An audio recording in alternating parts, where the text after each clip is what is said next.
wonderful listener. You've found Kavrin, your cozy corner for history that helps you sleep. Tonight's story takes us to the courts of Spain and England in the late 1400s and early 1500s, where we'll discover the fascinating life of Catherine of Aragon, the Spanish princess who would become England's queen. She was a woman caught between two worlds, between duty and heartbreak, between faith and politics. Born into the most powerful royal family in Europe, raised to be a queen, Catherine would face trials that would test every ounce of her strength and dignity. Her story touches on love and loss, power and betrayal, and ultimately, the courage to stand firm in what you believe, even when the whole world turns against you. This is a complete journey from beginning to end, told in a gentle, flowing way that's perfect for drifting off to sleep.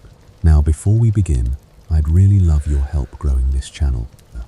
If you're enjoying these peaceful historical stories, a simple like makes a huge difference. It helps other sleepy history lovers find us too. And if you have a moment, drop a comment telling me what you find most compelling about Catherine of Aragon's story. Is it her courage, her faith, or her unwavering dignity in the face of betrayal? I read every single one, and your thoughts genuinely make my day. Subscribing means you'll never miss another calming story, and honestly, it would mean the world to me. Alright, let's get comfortable. Settle into your pillows, and let the cares of the day drift away like morning mist. We begin our story not in England, but in Spain, in a land where two great kingdoms had just united, where the last echoes of centuries-old wars were finally fading into memory. Let's begin. Long before the name Catherine of Aragon would be spoken in the halls of English power, before her life would become entangled with one of history's most infamous kings, there was simply a child in Spain. Nobody watching this infant princess could have imagined the extraordinary journey ahead. Nobody could have predicted that this gentle beginning would lead to such a tumultuous, heartbreaking, yet ultimately inspiring life. This is how Catherine's story begins. The year was 1485, a time of great change across Europe. In the cold pre-dawn hours of December 16th, in a palace that belonged to the Archbishop of Toledo in a town called Alcalá de Henares, just outside Madrid, a baby's cry broke the winter silence. The child was a girl, and they named her Catalina, though history would come to know her as Catherine. Her parents were not ordinary nobles. They were Ferdinand of Aragon and Isabella of Castile, the Catholic monarchs who had united Spain. These were the same rulers who would, just 7 years later, fund Christopher Columbus's voyage to what Europeans would call the New World. They were powerful, ambitious, deeply religious, and utterly devoted to expanding Christian rule across the Iberian Peninsula. Catherine's mother, Isabella, was a remarkable woman by any measure.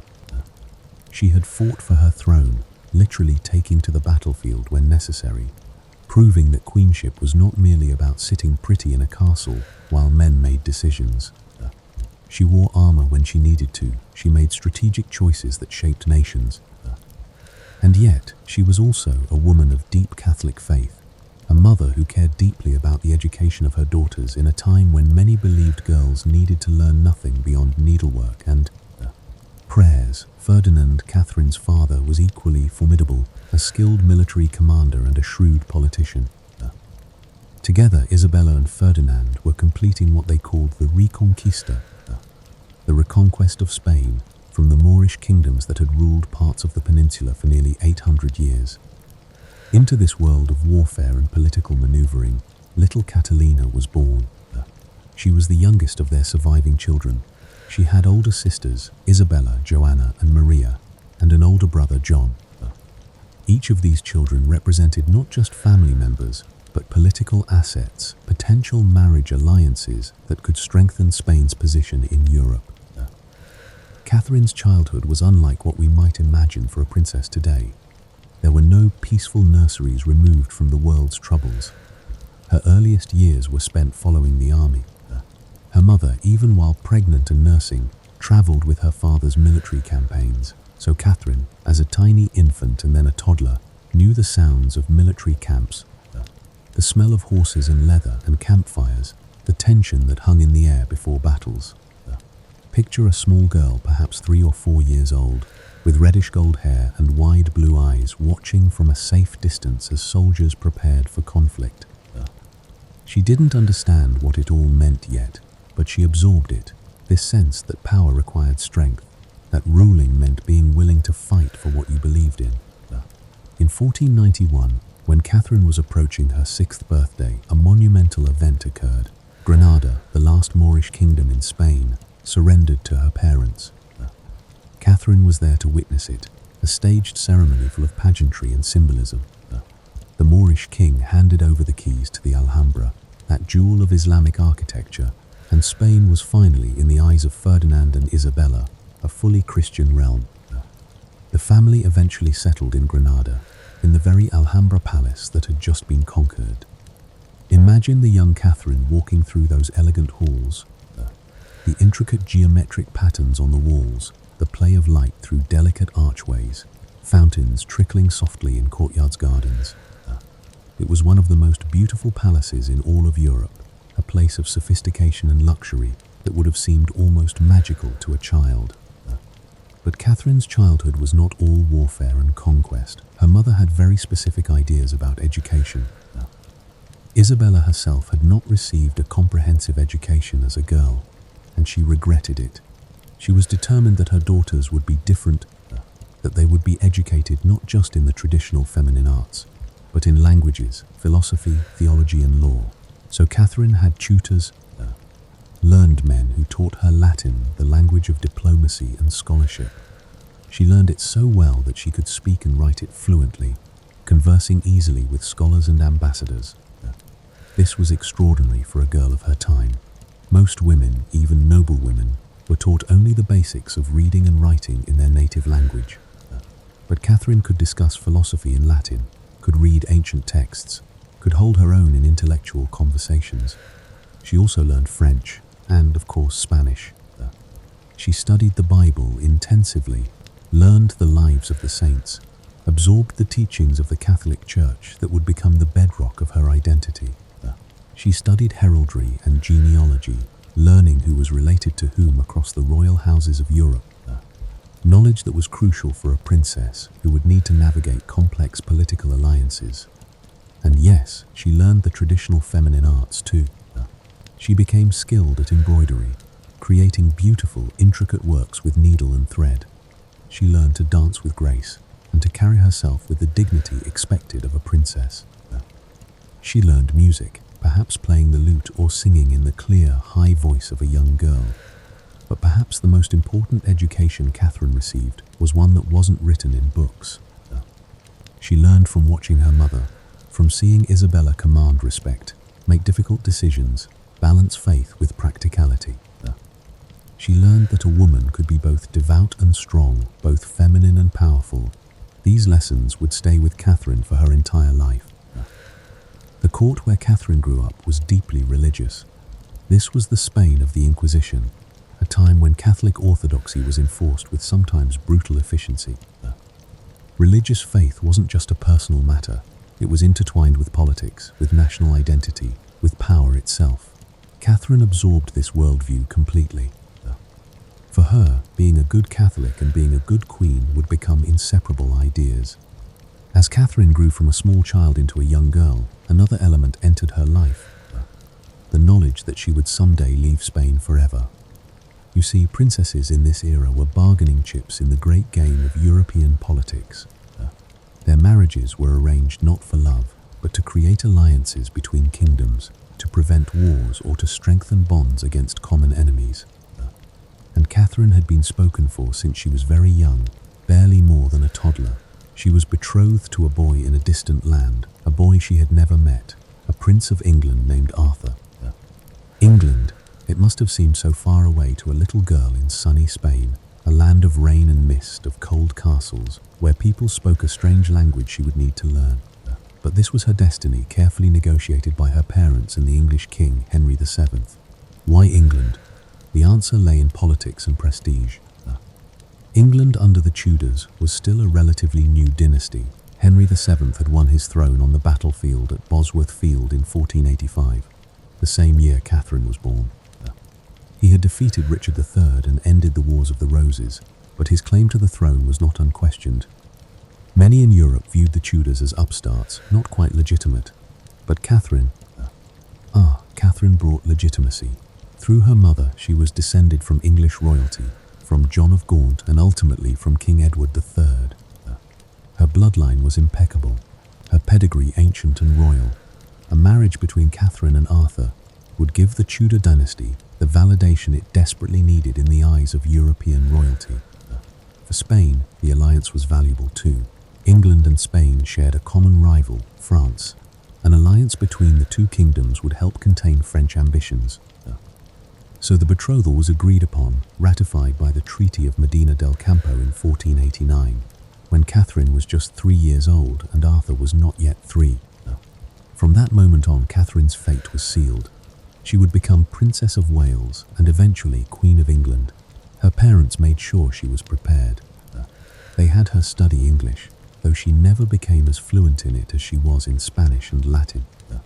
They told her about England, about what would be expected of her, about the duties she would need to fulfill. Imagine being a child and knowing that one day you would leave your home forever, leave your family, your country, everything familiar, to go to a place you'd never seen, to marry a boy you'd never met. It must have been both exciting and terrifying, a mix of anticipation and dread. Catherine and Arthur exchanged letters for years before they ever met, writing to each other in Latin since they didn't share a common language. These letters were formal and polite, as you might expect, but perhaps there was also a thread of genuine curiosity running through them. What was this person like whom she would marry? What was this boy who would be her husband? As Catherine grew into her teenage years, as the time for her departure drew nearer, there were delays and complications. Her brother John, the heir to the Spanish throne, died in 1497, a devastating blow to her parents. Then her older sister Isabella, who had married into the Portuguese royal family, died in childbirth. Another sister, Joanna, married Philip of Burgundy and would eventually suffer from what appeared to be severe mental illness, though whether it was genuine illness or a convenient label used by men who wanted to control her is a matter historians still debate. These tragedies hung over Catherine's departure. Her mother was increasingly reluctant to let her youngest daughter go so far away, to a land that must have seemed cold and foreign. But politics and promises prevailed. The alliance had been made. The contracts had been signed. Catherine would go to England. In the summer of 1500, when Catherine was 14 years old, final preparations began. A fleet was assembled to carry her to England, along with a large household of Spanish attendants, servants and advisors.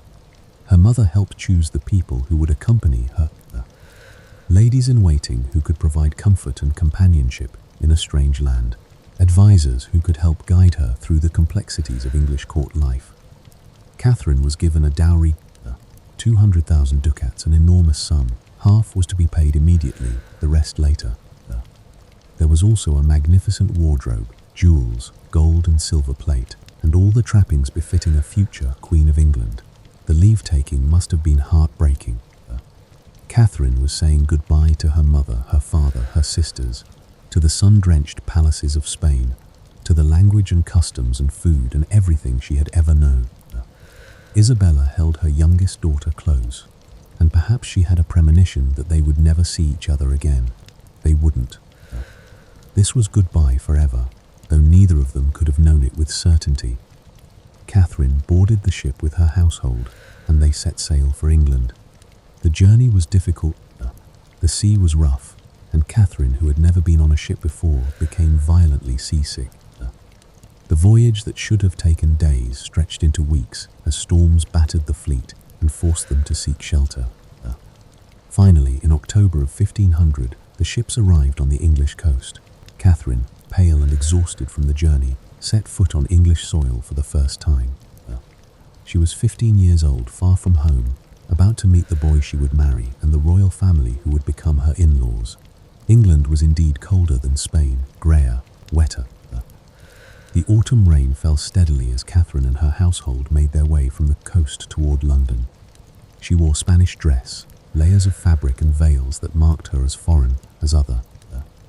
The English people who came out to see the Spanish princess pass by stared with curiosity. She must have felt so alone despite being surrounded by her Spanish attendants. King Henry VII had been eager to see his new daughter-in-law, perhaps too eager.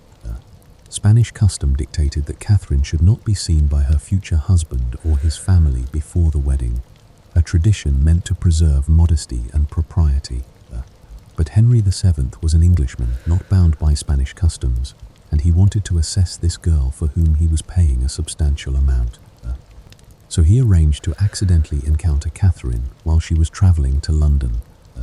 Imagine Catherine's shock and dismay when the King of England himself appeared, insisting on seeing her face, which was covered by her Spanish veils. Her Spanish attendants protested. This wasn't proper, this wasn't how things should be done. But Henry insisted. Catherine, just 15 years old, had to make a choice in that moment. She could refuse and potentially insult the King of England before she'd even reached London, or she could submit to this break in protocol. She submitted, lifting her veil so Henry could see her face. It was her first lesson in English ways. Sometimes Spanish customs would have to give way to English demands. Henry seemed satisfied with what he saw. Contemporary descriptions said Catherine was pretty in an unconventional way. Not tall, somewhat plump by the standards of the day, with that reddish gold hair, blue eyes, fair skin, and pink cheeks. She was described as having a pleasant, open face and a dignified bearing despite her youth. Arthur was there too, the boy she would marry. He was younger than Catherine, barely 15 where she was turning 16. Descriptions paint him as a thin, pale youth, not robust or particularly healthy-looking. But he was the Prince of Wales, heir to the English throne, and he would be her husband. They spoke briefly in Latin, the only language they shared. What did they think of each other in that first meeting? History doesn't record their private thoughts. Perhaps there was relief that the other wasn't horrible-looking. Perhaps there was nervousness, awkwardness, the strangeness of meeting someone you're contractually obligated to marry. The journey continued to London, and preparations began for the wedding. It would be a magnificent affair, a spectacle designed to show the world that the Tudor dynasty had arrived, that they could afford the kind of pageantry associated with ancient, established monarchies. The wedding took place on November 14, 1501 at St. Paul's Cathedral in London. It was designed to be an event no one would forget, a display of wealth and power that would cement the Tudor-Spanish alliance in the minds of all who witnessed it. Catherine walked to the cathedral on a raised platform that had been specially built so that everyone in the massive crowd could see her. She wore a white gown and a white veil, her long hair hanging loose down her back as was traditional for virgin brides. Beside her walked young Prince Henry, Arthur's younger brother, leading her by the hand. Henry was 10 years old, a sturdy golden boy who would one day loom so large in Catherine's life. But on that day he was just a child, playing his ceremonial role in his older brother's wedding. Arthur waited at the altar in the vast cathedral. He was dressed magnificently, as befitted a Prince of Wales. The ceremony was conducted in Latin, which at least meant Catherine could understand what was being said. Vows were exchanged. She became Catherine, Princess of Wales. She was 16 years old. The wedding was followed by days of celebration, jousting tournaments, banquets, dancing, music. Catherine was the center of attention, the exotic Spanish bride, and she played her part with the dignity her mother had taught her. She was representing Spain after all. She was an ambassador for her family's prestige, even as she became part of the English royal family. But beneath the pageantry, there was a question that would haunt Catherine for the rest of her life. A question that would become the center of one of history's greatest religious and political controversies. It was a simple question, really, but one with enormous consequences. Did Catherine and Arthur consummate their marriage? The wedding night came, as wedding nights do. Catherine and Arthur were put to bed together in the ceremonial way customary for royal couples. Servants and courtiers literally tucked them into bed and left them alone together. What happened in that private darkness, no one truly knows. Only Catherine and Arthur were there, and Arthur would be dead within months, taking his knowledge to the grave. Years later, when it suited him, King Henry VIII would produce witnesses who claimed that Arthur had boasted the morning after his wedding night that he had been in Spain, a crude joke implying he had consummated the marriage. But these witnesses came forward decades after the fact, when Henry wanted very badly to prove that Catherine had not been a virgin when he married her. Catherine herself would swear, repeatedly and under the most solemn oaths, that her marriage to Arthur was never consummated. She would maintain this for the rest of her life, even when it would have been easier to admit otherwise. Was she telling the truth? Most historians believe she probably was, for several reasons. First, both Catherine and Arthur were very young. She was 16, he was barely 15. Second, while they were married, they were not immediately sent off to live together as a couple. Instead, they were sent to Ludlow Castle on the Welsh border, where Arthur had his household as Prince of Wales. Ludlow Castle, a remote fortress in the beautiful but rugged landscape of the Welsh marches. It was here that Catherine began her life as Princess of Wales, learning the rhythms of English aristocratic life, so different from the Spanish court where she had grown up. The castle was cold, so much colder than Spain. Stone walls held the chill even when fires blazed in the hearths. Catherine, used to the warm climate of Andalusia, must have felt the cold in her bones. She had her Spanish ladies around her for comfort, women who spoke her language and understood her customs, but increasingly she needed to adapt to English ways.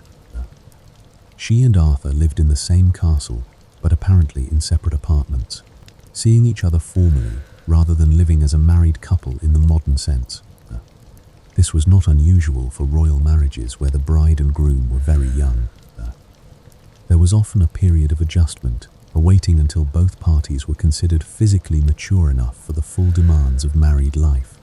Arthur was not a healthy boy. Contemporary descriptions suggest he was thin, pale, perhaps suffering from some chronic condition that sapped his energy. Whether he was physically capable of consummating the marriage is debatable. Even if he was, there might have been a deliberate decision to wait, to give both of them more time to grow up. We'll never know for certain. What we do know is that Catherine's time at Ludlow Castle was brief. They arrived in late December 1501. By spring, disaster struck. In March of 1502, an illness swept through the area. Historians believe it was probably the sweating sickness, a mysterious disease that appeared periodically in England, striking quickly and often fatally. It caused high fevers, profuse sweating, severe headaches, and extreme fatigue. People could be healthy in the morning and dead by nightfall. Both Catherine and Arthur fell ill. For days, they lay in their separate rooms, burning with fever, fighting for their lives. Catherine, young and perhaps possessed of a stronger constitution, survived. Arthur did not. On April 2nd, 1502, less than 5 months after his wedding to Catherine, Arthur, Prince of Wales, died. He was 15 years old. Catherine, still weak and recovering from her own illness, was now a widow. She had been a bride for 5 months and a widow at 16. Everything she had been prepared for, everything she had travelled so far to achieve, was suddenly uncertain. Her situation was precarious in ways that are hard to fully appreciate from our modern perspective. She was in a foreign country, far from her family, without the protection that being Prince of Wales's wife had afforded her. Her value as a political asset depended entirely on what England and Spain decided to do next. The most obvious solution would have been to send her back to Spain. Her marriage was over. She could return to her family, perhaps be married off to some other prince. But there were complications. Her dowry, remember that enormous sum of 200,000 ducats? Only half had been paid. King Henry VII, never a man to let money slip through his fingers easily, didn't want to return even the portion he'd received.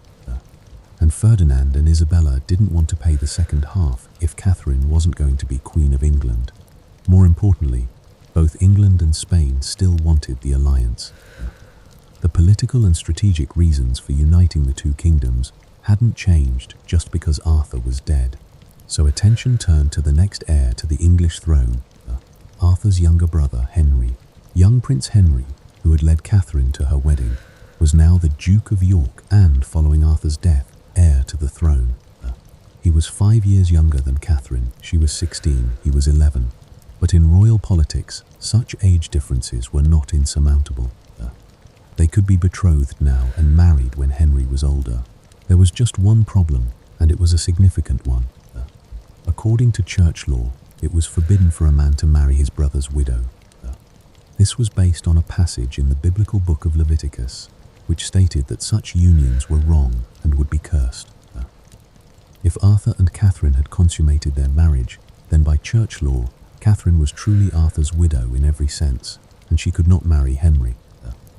But if the marriage had never been consummated, if Catherine was still technically a virgin, then perhaps, with special permission from the Pope, she could marry Henry. The marriage to Arthur could be seen as not fully valid, more like a betrothal that had been formalized but not completed. Catherine and her Spanish advisors insisted that the marriage had never been consummated. This wasn't just about propriety or modesty. This was about Catherine's entire future. If she admitted that she and Arthur had been together as husband and wife, she could never marry Henry, and she would have to return to Spain in some sort of undefined limbo. Not quite a virgin, not quite properly widowed, her value on the marriage market significantly diminished. So a petition was sent to Pope Julius II, asking for a special dispensation that would allow Catherine to marry her former brother-in-law. The argument was made that while the marriage had been valid in the eyes of the church, it had not been consummated, and therefore Catherine was free to marry Henry once he came of age. The Pope granted the dispensation. From the church's perspective, the matter was settled. Catherine could marry Henry, but they didn't marry right away. Henry was still too young, and meanwhile, Catherine entered what must have been one of the most difficult periods of her life. She was neither wife nor widow, neither princess nor nobody. She was caught in a strange limbo, waiting for a marriage that might or might not happen, dependent on the goodwill of the English king, who didn't seem particularly inclined to support her generously. Henry VII kept Catherine in England, but he didn't make her comfortable. She lived on a minimal allowance, often struggling to pay her household, to keep her Spanish attendants fed and clothed. Her apartments were often cold and drafty. She had to sell some of her plate and jewels just to make ends meet, a humiliation for a princess who had arrived with such fanfare. Her letters from this period, preserved in archives, are heartbreaking. She wrote to her father, pleading for help, describing her poverty and isolation. "I have now sold some bracelets to get a dress of black velvet," she wrote in one letter, "for I was all but naked. For a princess of Spain to be reduced to selling her jewelry for basic clothing, it shows just how far she had fallen." Meanwhile, political winds shifted. Catherine's mother, Queen Isabella, died in 1504. This was devastating for Catherine on a personal level. Her mother had been her greatest supporter, the one who had ensured she received an education, who had prepared her for queenship, but it also had political implications. Isabella had ruled Castile, the larger and wealthier of the two Spanish kingdoms. With her death, the kingdoms of Castile and Aragon separated again. Castile went to Catherine's sister Joanna, though questions about Joanna's mental health meant that power was contested. Catherine's value as a marriage prize diminished.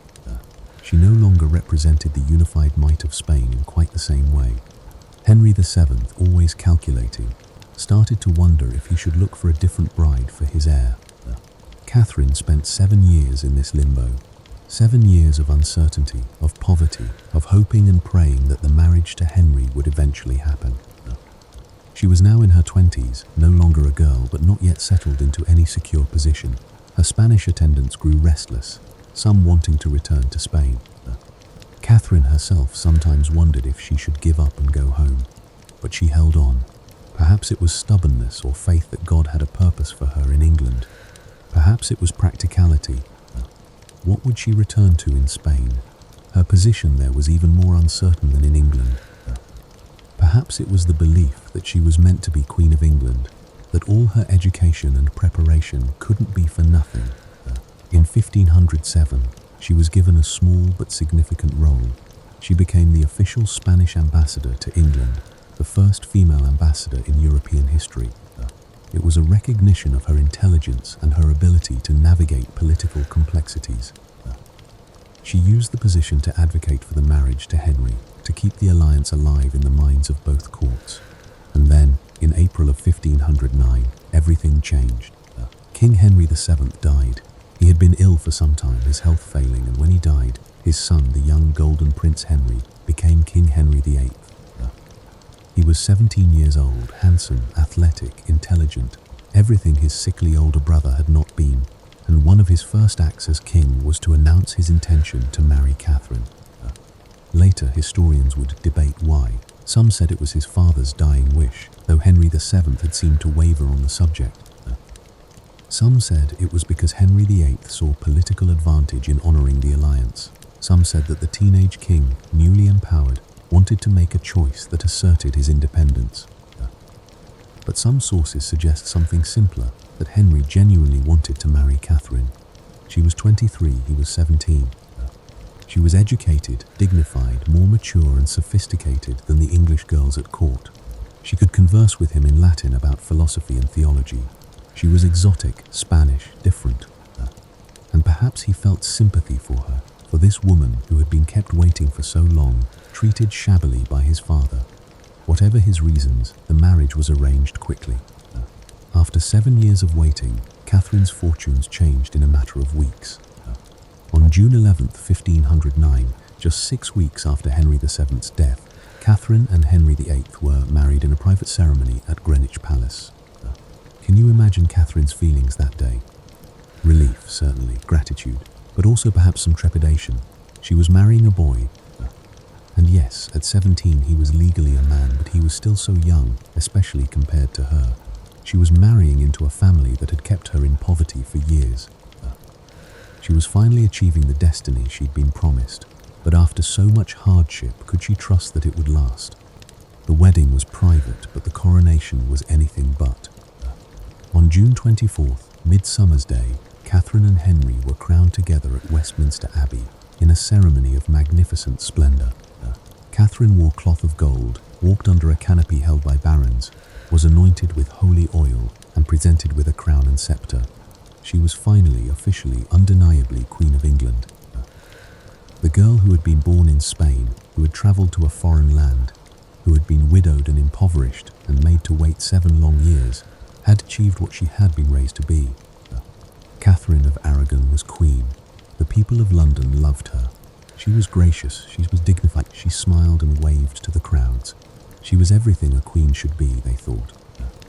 And she seemed genuinely happy, genuinely grateful to be standing beside her young husband, sharing in his triumph. Henry VIII, for his part, seemed delighted with his bride. He showed her off proudly. He wrote to his father-in-law, King Ferdinand, praising Catherine's virtues. The marriage, everyone agreed, was off to a wonderful start. In the months that followed, Henry and Catherine settled into married life. She was his queen, his consort, his partner. He was young and energetic, full of enthusiasm for everything. For hunting, for jousting, for music and dancing, for theology and learning.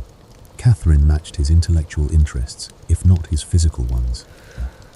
She couldn't join in the hunt, but she could discuss philosophy with him, could appreciate his musical compositions, could be an audience for his ideas. Henry showered her with attention and gifts. He gave her jewels, estates, income. After years of poverty, Catherine had wealth again. She had beautiful apartments, fine clothes, servants attending to her every need. She established a court of her own, surrounding herself with both Spanish and English ladies, creating a space that blended her heritage with her new identity. She was a patron of learning and the arts. She supported scholars, commissioned books, encouraged education. She was particularly interested in promoting education for women, a passion she had inherited from her mother. Later, she would commission a treatise on the education of women, arguing that all women, regardless of class, deserved to be educated. And of course, everyone was waiting to see if Catherine would fulfill what was considered her most important duty, providing an heir to the throne. She needed to give Henry a son, a male heir who would continue the Tudor dynasty and prevent any succession crisis. In early 1510, Catherine became pregnant. The news was celebrated throughout the kingdom. Prayers were said for her health and for the safe delivery of a prince. Catherine herself was undoubtedly thrilled. This was the culmination of everything she had worked toward. A son would secure her position forever, would prove her worth as a queen. But tragedy came swiftly. The baby, a girl, was stillborn in January 1510. Catherine was devastated, but these things happened. Childbirth was dangerous, miscarriages and stillbirths common. There would be other chances, and there were. Later that same year, 1510, Catherine was pregnant again. This time on New Year's Day 1511, she gave birth to a living child, a son. They named him Henry after his father. The kingdom erupted in celebration. Bonfires were lit, bells rang, wine flowed freely in the streets. The king had a son, an heir. The Tudor dynasty was secure. Henry VIII was jubilant. He held tournaments in his son's honor, jousted wearing his wife's favor, proclaimed his joy to anyone who would listen. Catherine, lying in her chambers recovering from childbirth, must have felt a deep satisfaction. She had done it. She had provided the heir, but the joy was short-lived. Baby Henry lived for only 52 days. In February, the infant prince died. The cause was never determined. Perhaps it was infection, perhaps some defect present from birth. Whatever the reason, the baby who had represented such hope was gone. This time, the grief was deeper. Catherine mourned her son, and Henry mourned too, though perhaps more for the loss of his heir than for the child himself, whom he had barely known. But again, people told themselves it would be all right. Catherine was young, healthy, there would be more children, and there were more pregnancies. In 1513, Catherine was pregnant again, but this pregnancy ended in another miscarriage, another loss. The pattern was beginning to establish itself, though no one wanted to acknowledge it yet. But something else happened in 1513, something that showed the world a different side of Queen Catherine. Henry decided to go to war with France, pursuing the eternal English dream of recovering lost French territories. It was a chance for the young king to prove himself as a warrior, to win glory on the battlefield. In June 1513, Henry departed for France, leaving England in Catherine's hands. He appointed her as regent, as governor of the realm and captain general. This was an enormous responsibility and an enormous vote of confidence. While he was gone, Catherine would rule England in his name, making decisions about governance, about law, about administration. But she would need to do more than manage paperwork. Because while Henry was occupied in France, England's northern neighbour, Scotland, saw an opportunity. King James IV of Scotland, allied with France, decided to invade England. Catherine could have remained safely in London, delegating the military response to her generals. Many queens would have. But Catherine was not just any queen. She was the daughter of Ferdinand and Isabella, raised hearing stories of her mother leading armies. She had been taught that rulers sometimes had to fight, so Catherine rode north. Sources suggest she was pregnant at the time, though this is debated. Pregnant or not, she went to rally the troops, to inspire them, to ensure they understood the seriousness of the Scottish threat. Picture this scene, a queen in full armour, or at least in a commanding presence on horseback, addressing English soldiers. She told them that this was their chance to defend their homeland, that God favoured their cause, that they would triumph. Her words, recorded in various accounts, show her eloquence and her understanding of how to motivate men to fight. She didn't actually ride into battle herself, contrary to some dramatised versions of events. She sent the Earl of Surrey, Thomas Howard, to command the army. But she organised the military response, allocated funds and supplies, made strategic decisions. She was actively involved in managing the crisis, not a passive figurehead. The armies met at Flodden Field in Northumberland on September 9, 1513. It was a brutal, bloody battle. The Scots fought fiercely, but the English were better positioned and better equipped. When it ended, the Scottish army was devastated. Thousands of Scots lay dead on the field, including their king, James IV himself. It was a total victory for England, and Catherine had been instrumental in achieving it.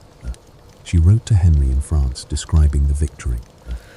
In her letter, she mentioned sending him a piece of King James's blood-stained coat as a trophy, though she noted that the English soldiers' hearts wouldn't allow her to send the king's body itself, as they thought it disrespectful to the dead.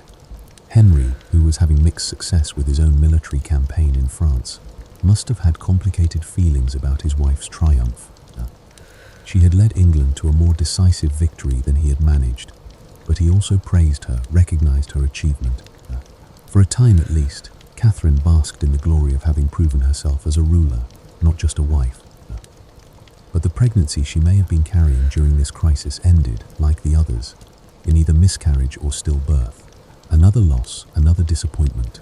Still, Catherine persisted. In 1514, she gave birth to another son. Again, there was celebration, though perhaps more muted this time, and again, the baby died within weeks. Another little prince gone, another funeral, another mourning period. For several years after that, there were no more pregnancies, or at least none that were publicly announced. Perhaps Catherine suffered miscarriages so early that they weren't widely known. Perhaps there were medical issues that prevented conception. The details are lost to history. Then, in February 1516, Catherine gave birth again. This time the baby lived, but it was not a son, it was a daughter. They named her Mary. A daughter. Not the son everyone wanted, not the male heir who would secure the succession, but a living child nonetheless. Catherine must have felt such a mix of emotions. Joy at having a baby who survived, but also disappointment and worry about not providing a son. Still, Mary was a Tudor, a princess, and she was healthy and thriving. Henry VIII was 35 years old by then, Catherine was 31. In that era, those were not young ages.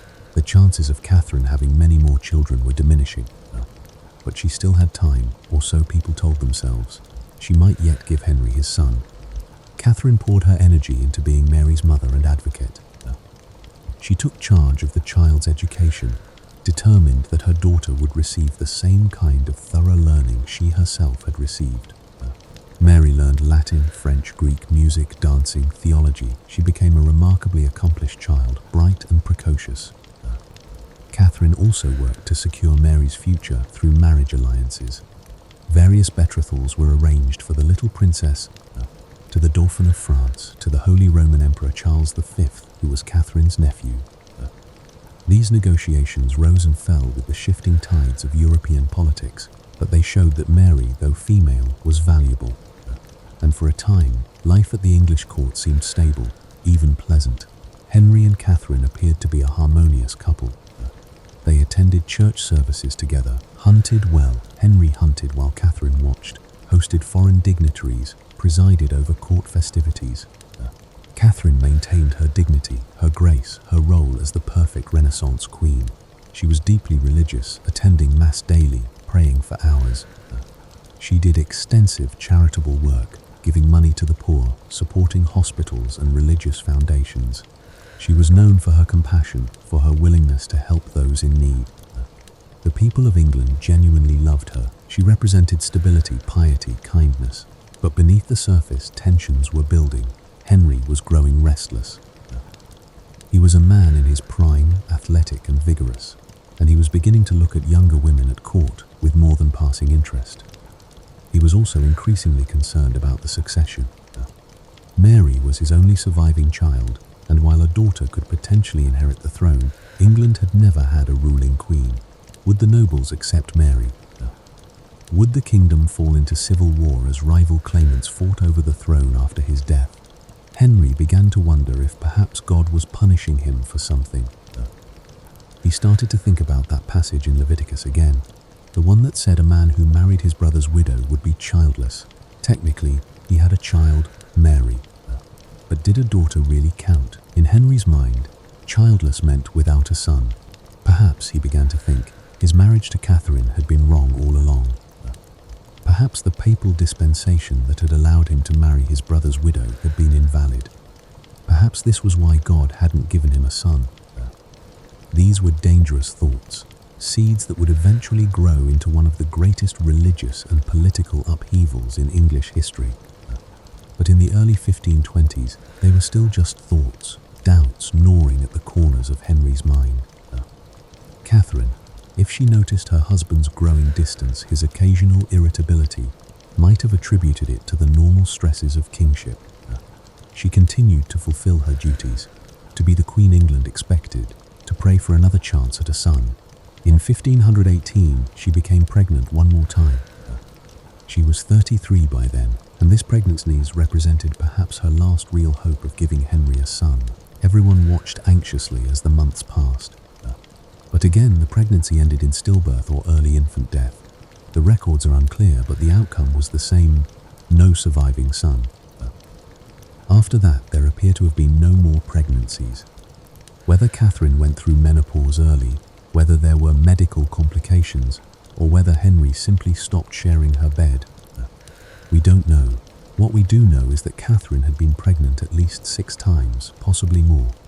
She had given birth to one daughter who lived. All the others, the stillborn babies, the sons who lived only days or weeks, the miscarriages, they represented not just personal heartbreak but political disaster. Henry had no male heir, and increasingly he was convinced that Catherine would never give him one. She was aging, her childbearing years were behind her. If he wanted a son, he would need to look elsewhere. But how? He was married to Catherine, had been for nearly 20 years by the mid-1520s. Divorce, as we understand it, didn't really exist. Marriage was a sacrament blessed by God, indissoluble except under very specific circumstances. Henry would need to convince the Pope that his marriage to Catherine had never been valid in the first place. He would need an annulment, a declaration that the marriage had been wrong from the start and therefore had never really existed in the eyes of God. And to get that annulment, he would need to prove that the papal dispensation allowing him to marry his brother's widow had been wrong, that the marriage had violated divine law and should never have been permitted. This was the beginning of what would be called the King's Great Matter, the long, agonizing process by which Henry VIII would try to end his marriage to Catherine and marry someone else, someone who might give him a son. But we're getting ahead of our story. At this point in the mid-1520s, Catherine had no idea of the storm that was coming. She was still queen, still respected, still loved by the people. She had weathered many sorrows, but she had also known triumphs. She had been regent, had led England to victory, had raised a brilliant daughter. She had survived poverty and uncertainty to achieve the crown she had been promised as a child. She believed she was queen by God's will, that her marriage was sacred and unbreakable. She believed in her faith, in her duty, in the rightness of her position. These beliefs would be tested in ways she could never have imagined. The young girl who had left Spain so many years ago had become a woman of iron faith and unshakable dignity. She would need every ounce of that strength for what was coming. The year was 1525. 20 years had passed since Catherine had become Queen of England. She was 40 years old now, no longer the young Spanish bride who had walked to her wedding at Westminster Abbey. Time had left its mark. The pregnancies, the losses, the grief, the years of responsibility. But she remained dignified, gracious, still beloved by the English people. Henry was 34, in the prime of his life. He was still handsome, athletic, vigorous. He jousted in tournaments, hunted for days at a time, danced at court festivities. He prided himself on his intellect, his knowledge of theology, his musical compositions. He saw himself as a Renaissance prince, the equal of any monarch in Europe. But beneath his golden exterior, Henry was deeply troubled. He had no son. Mary was 10 years old now, a bright, accomplished girl, but she was not the male heir he believed he needed. England had never been successfully ruled by a queen. The last time a woman had claimed the throne in her own right had been Matilda in the 1200s, and that had led to civil war. Henry worried constantly about what would happen when he died. Would the nobility accept Mary as queen? Or would rival claimants emerge, throwing England back into the chaos of civil war, back to something like the Wars of the Roses that had only ended with his father's victory? Everything Henry's father had built, everything Henry himself had achieved, could be lost. And so Henry began to brood. He prayed. He consulted theologians. He read and reread the Bible, searching for answers. And he kept coming back to that passage in the book of Leviticus, the one that said if a man married his brother's widow, they would be childless. The word echoed in his mind. He had Mary, yes, but in his thinking, daughters didn't really count. In his interpretation, childless meant without sons. And if God had denied him sons, perhaps it was punishment. Perhaps his marriage to Catherine had been wrong all along. Perhaps the papal dispensation that had allowed him to marry his brother's widow had been invalid. Perhaps the Pope had overstepped his authority, trying to override God's own law. Perhaps this was why God had taken all those babies, all those sons who had lived for days or weeks before dying. These thoughts consumed Henry. They became an obsession, a conviction. His marriage to Catherine was unlawful in God's eyes. That had to be the explanation. And if the marriage was unlawful, then it needed to be ended so that he could marry again, marry someone who could give him sons. But there was another factor, one that made the situation far more complicated and far more painful. Her name was Anne Boleyn. Anne was a lady-in-waiting at Catherine's court, one of the younger women who attended the Queen. She was not conventionally beautiful by the standards of the day. She was dark-haired and dark-eyed in an era that preferred fair-haired, fair-skinned women. She was slim, almost boyish in figure, where the ideal was more voluptuous. She had a small mole on her neck, a sixth fingernail on one hand that some whispered about. But Anne had something more powerful than conventional beauty. She had intelligence, wit, charm, and confidence. She had spent years at the French court, absorbing the sophisticated manners and fashions of Francis I court. She could dance beautifully, sing sweetly, converse cleverly. She knew how to hold a man's attention, how to intrigue him, how to make him want more, and Henry wanted more. He became infatuated with Anne in a way he hadn't been infatuated with anyone perhaps since Catherine herself 20 years earlier. But this was different. This was intense, all-consuming. He wrote her love letters, dozens of them, expressing his passion, his desire, his desperate need to have her. Though Anne was clever. She had seen what happened to her own sister, Mary Boleyn, who had been Henry's mistress for a time and then been cast aside with little to show for it. Anne would not make the same mistake. She would not become Henry's mistress, no matter how he pleaded or promised. She would be queen, or she would be nothing. This was her power over him. By refusing to give him what he wanted, she made him want it all the more. And the only way Henry could have Anne was to end his marriage to Catherine and marry Anne instead. So what began as Henry's theological concerns about the validity of his marriage became intertwined with his passion for Anne Boleyn. It's impossible to separate the two. Did he genuinely believe his marriage to Catherine was unlawful, or did he convince himself of it because he wanted Anne? Perhaps both. Perhaps his desire for Anne gave him the motivation to pursue what his conscience was already suggesting.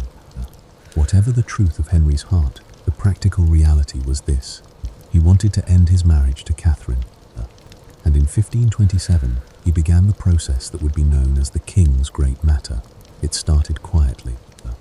Henry consulted with Cardinal Thomas Wolsey, his chief advisor, the man who had served him faithfully for years, managing the kingdom's affairs, conducting diplomacy, handling the complex machinery of government. Wolsey was also a cardinal of the Catholic Church, with connections to Rome. If anyone could navigate the delicate process of obtaining an annulment from the Pope, it was Wolsey. An annulment was different from a divorce. The Catholic Church did not permit divorce. Marriage was a sacrament, indissoluble, binding until death. But an annulment was different. An annulment declared that a marriage had never been valid in the first place, that it had been unlawful from the beginning, and therefore had never truly existed in God's eyes. If Henry could prove that his marriage to Catherine had been unlawful, if he could convince the Pope that the original dispensation had been wrong, then he could have the marriage annulled.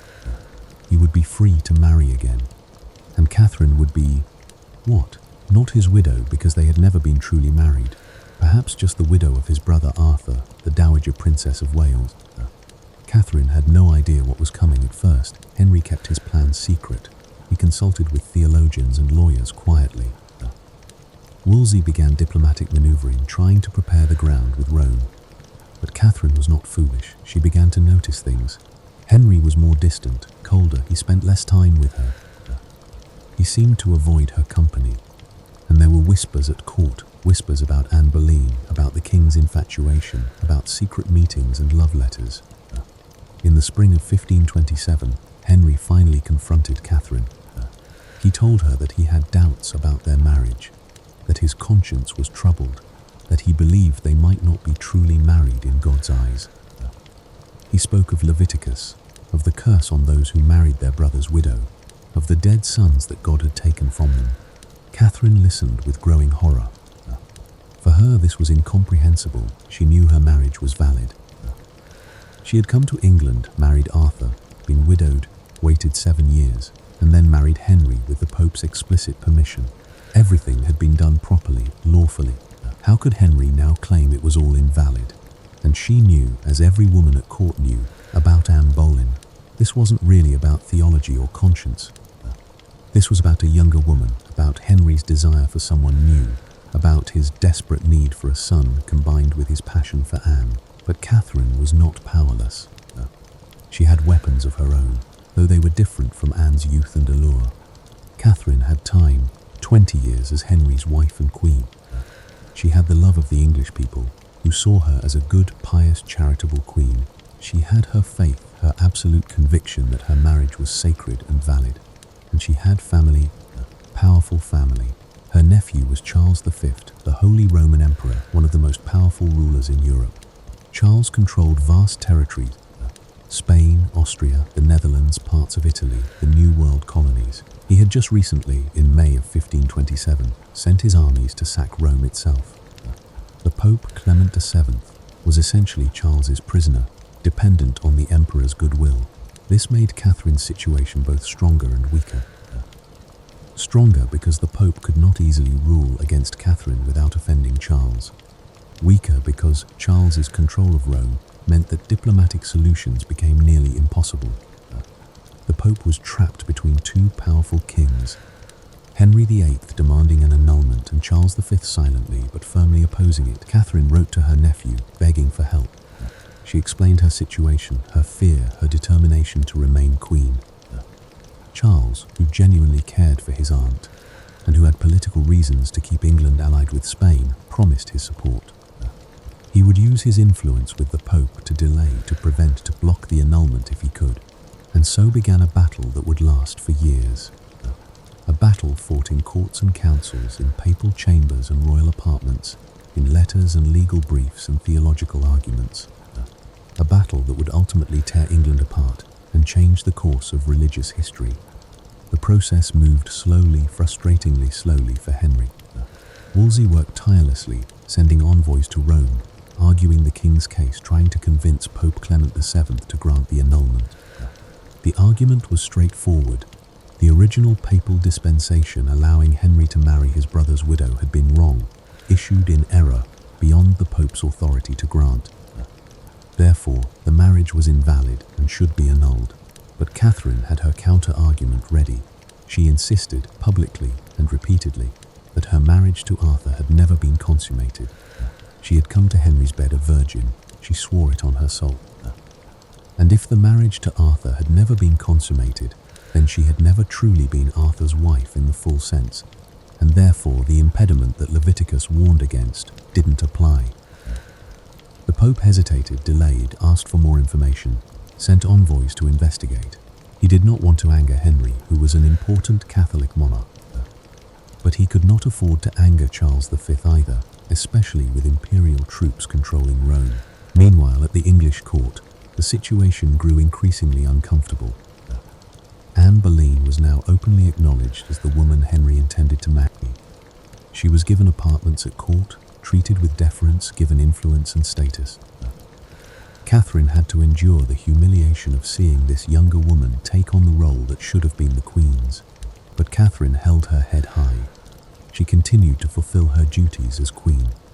She attended church services. She presided over court functions when required. She maintained her dignity. If she wept in private, she showed only composure in public.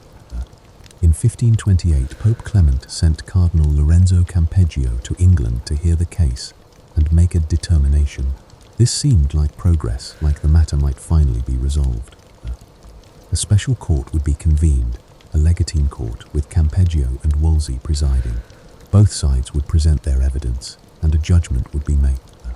But Campeggio had secret instructions from the Pope: delay, stall, drag things out as long as possible.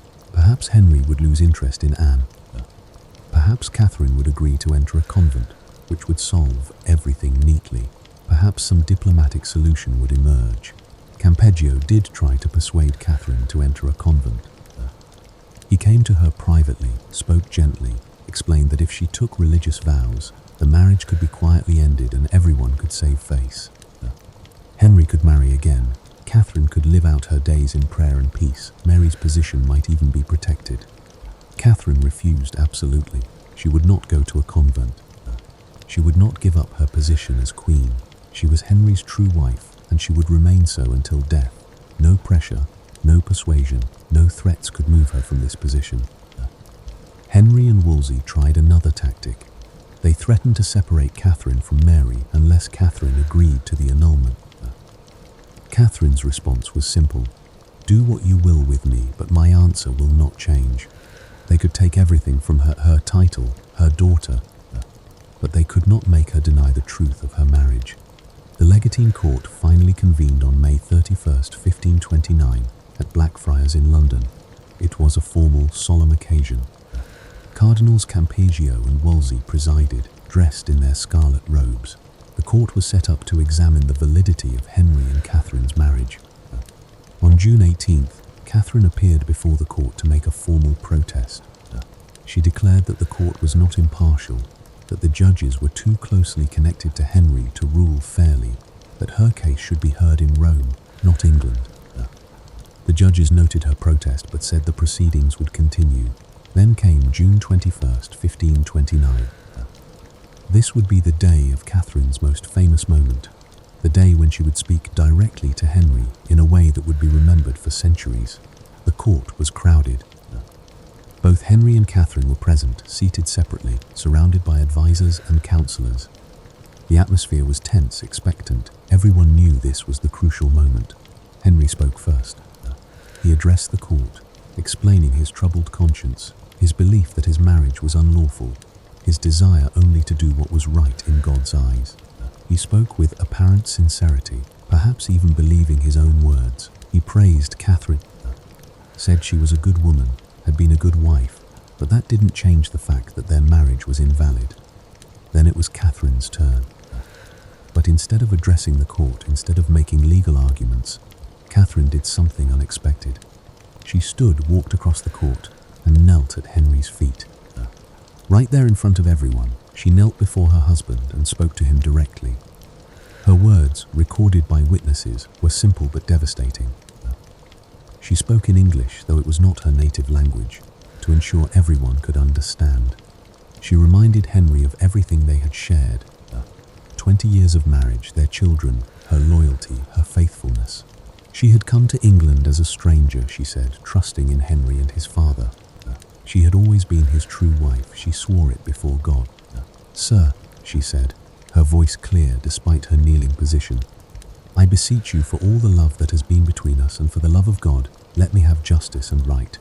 She spoke of her parents, the mighty monarchs of Spain, who had trusted Henry's father to treat their daughter well.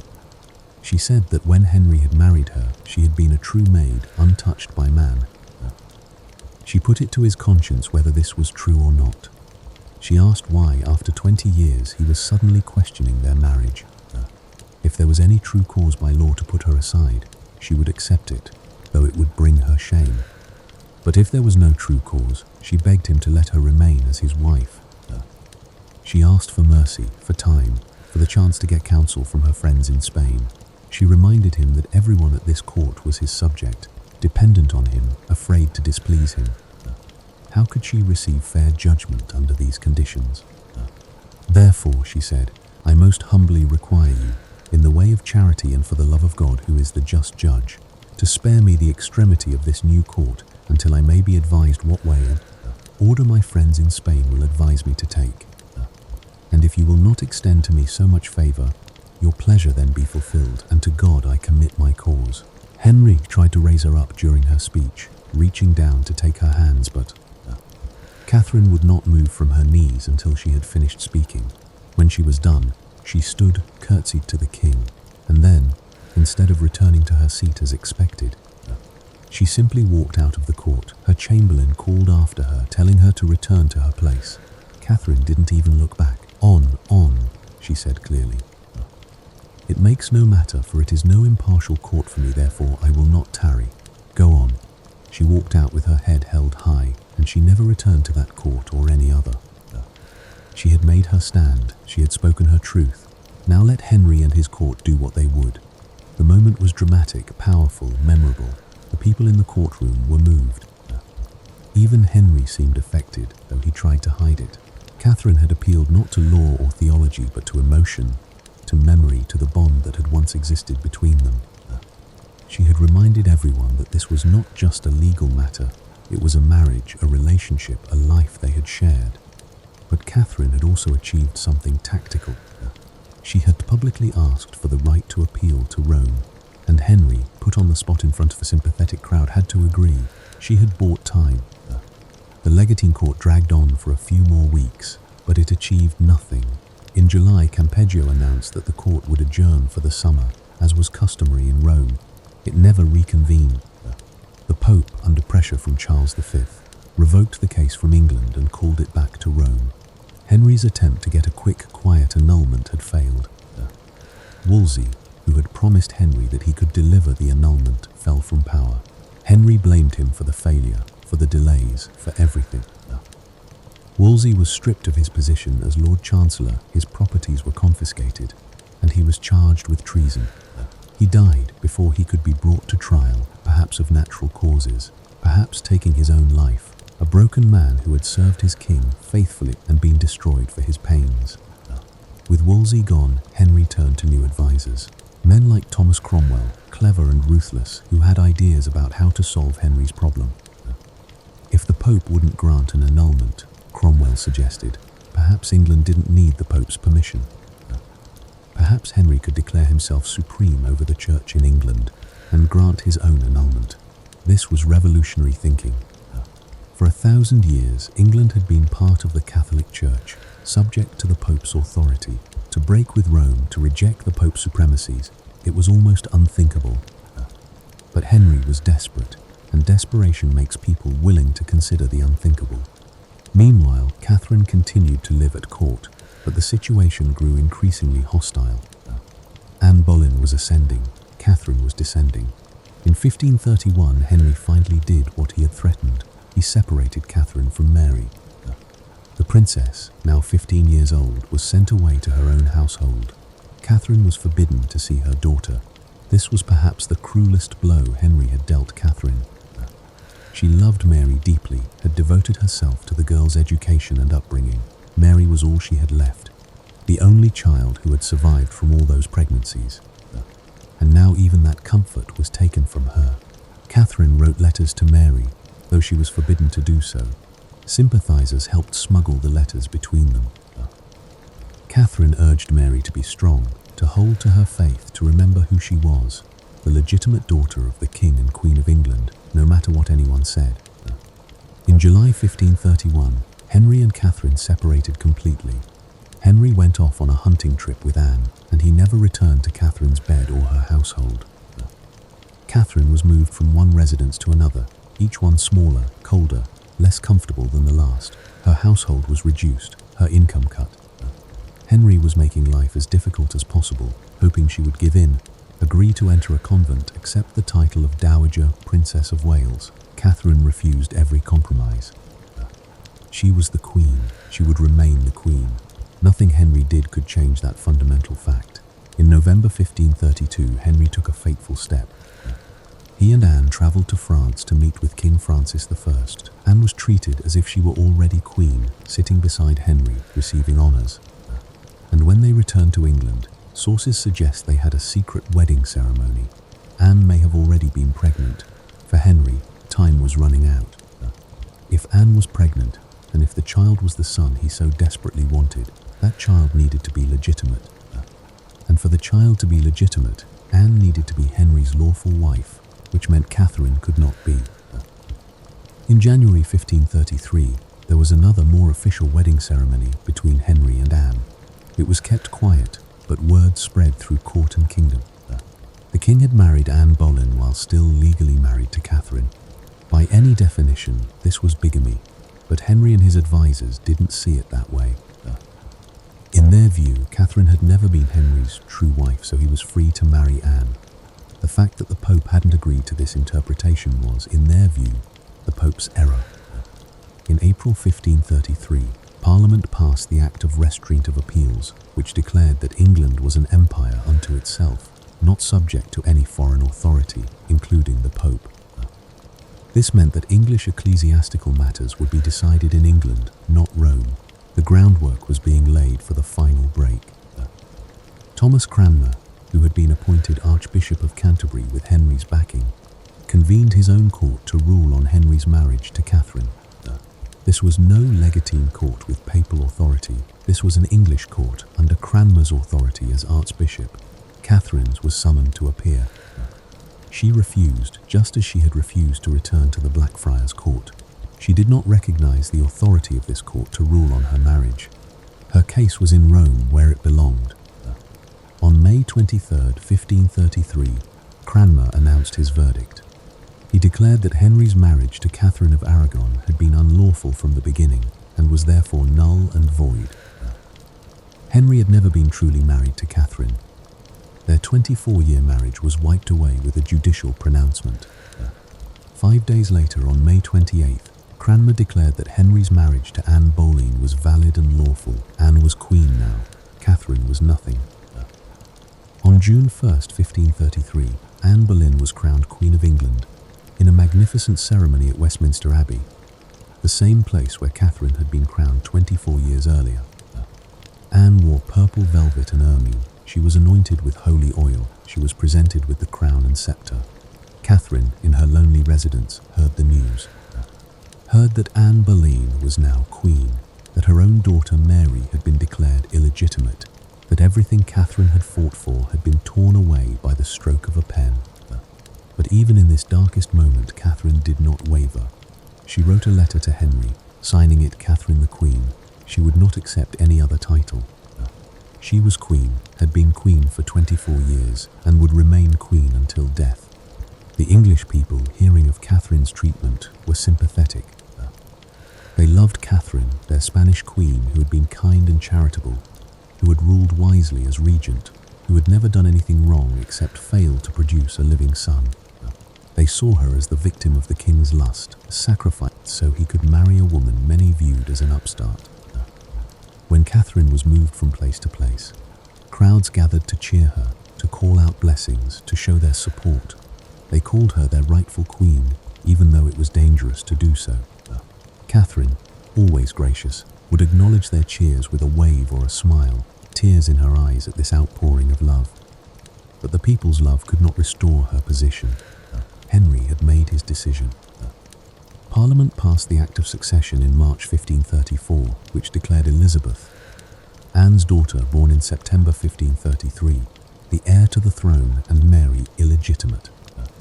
Anyone who refused to swear an oath accepting this was guilty of treason. Catherine refused to swear. She would not accept that her daughter was illegitimate or that Anne was the rightful queen. She knew this refusal could cost her her life, but she could not and would not deny the truth. Henry, for all his anger at Catherine, did not execute her. Perhaps he still had some remnant of feeling for her.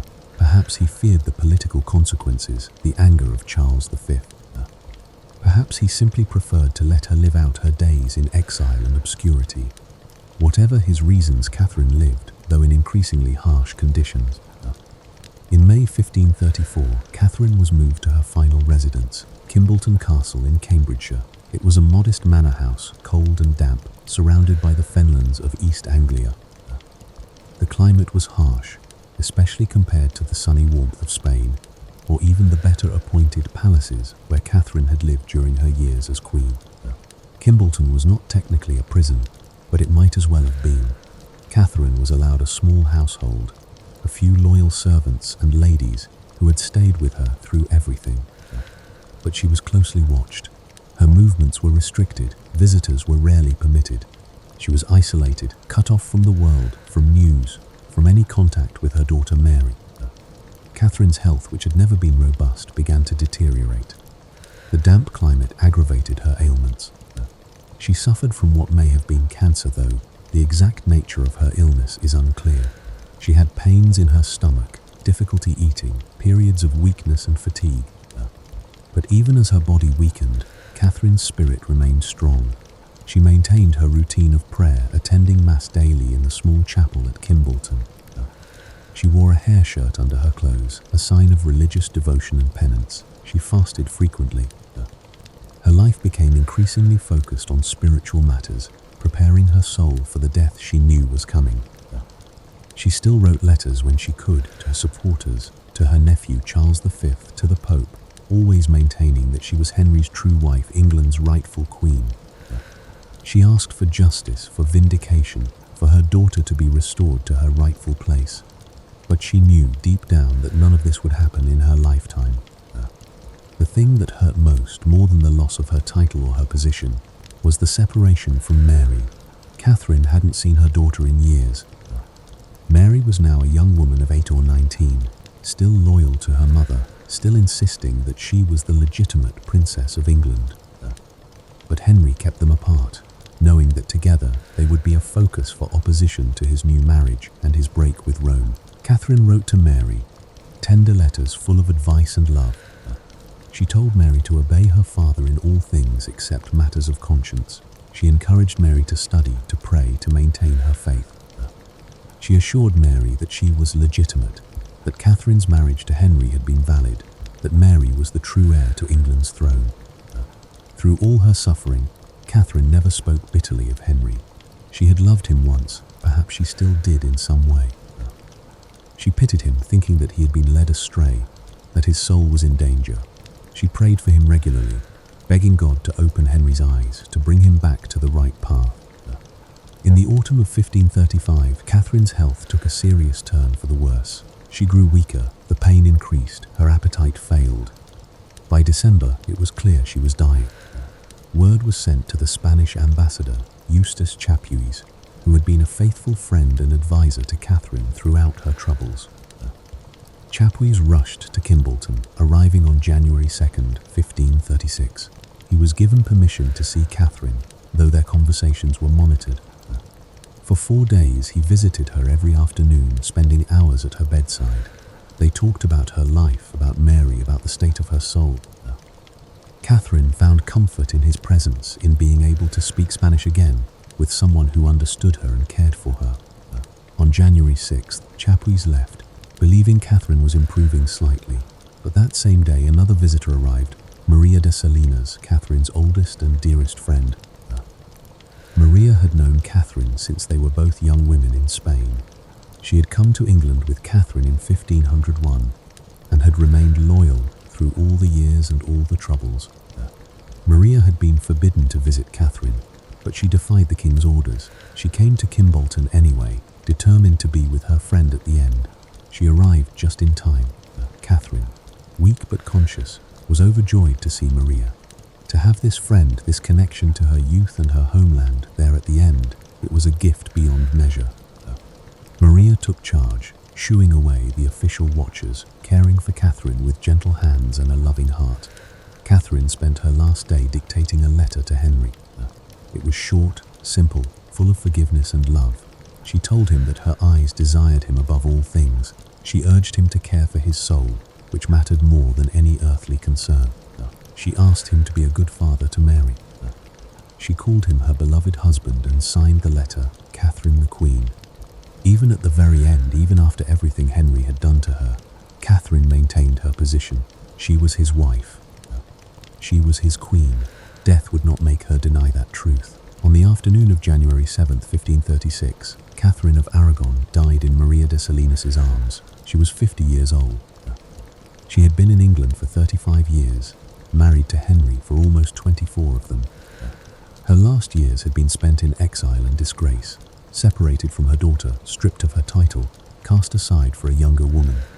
But she had never given in. She had never accepted that her marriage was invalid or that Anne Boleyn was the rightful queen.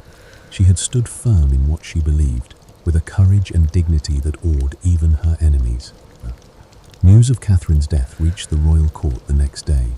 Henry VIII's reaction was complicated. Some sources say he dressed in yellow, the Spanish color of mourning, though others interpreted this as celebration. He may have been relieved that the Catherine problem was finally solved by death rather than by her submission. Anne Boleyn was also said to have worn yellow, though whether in mourning or triumph is unclear. Henry ordered that Catherine be buried with honours appropriate to the Dowager Princess of Wales, not as a queen, but as the widow of his brother Arthur. This was his final insult, his final denial of their marriage, but he did provide money for the funeral and burial. Catherine's body was prepared for burial. An autopsy was performed, and the physician reported finding a growth on her heart, black and hideous. Some whispered of poison, though modern medical opinion suggests it was probably a cancerous tumour. Whatever the cause, Catherine's suffering was over. Her body lay in state at Kimbolton for 3 weeks, with candles burning continuously around the coffin. Then it was taken in procession to Peterborough Abbey for burial. The route was lined with people who had come to pay their respects, to mourn the Queen they still loved. The funeral was held on January 29, 1536. Catherine was buried in Peterborough Abbey with ceremony and honours, though as Princess Dowager, not as Queen. But the people knew the truth. They had known Catherine for 35 years, had loved her for her kindness and grace. To them, she would always be Queen Catherine, Henry's first and true wife. Ironically, her story did not end with her burial. Just 4 months after Catherine's death, Henry's great love, Anne Boleyn, would be arrested, tried, and executed. The woman he had torn England apart to marry would lose her head on Tower Green, accused of adultery and treason. The marriage that had cost so much would last only 3 years, and Catherine's daughter Mary, she would survive the dangerous years of her father's reign, would outlive her half-siblings, and would become Queen Maryest of England, the first woman to successfully claim and hold the English throne in her own right. Everything Catherine had fought for, Mary's legitimacy, Mary's right to the crown, would ultimately be vindicated. But Catherine didn't live to see any of that. She died believing she had failed, believing that her life's work had come to nothing. She could not know that history would remember her not as a failure, but as a woman of extraordinary courage and principle. She had stood against the most powerful man in England and refused to back down. She had held to her faith and her convictions, even when it cost her everything: her position, her daughter, her comfort, her life. She had shown that a woman could be as strong as any man, that power and stubbornness were not solely masculine traits. The Spanish princess who had come to England as a teenage bride, who had survived widowhood and poverty and uncertainty, who had been queen and regent and warrior, had faced her final battle with the same courage she had shown all her life, and though she lost her crown, she kept her dignity and her faith. Catherine of Aragon died as she had lived, faithful, courageous, unbroken.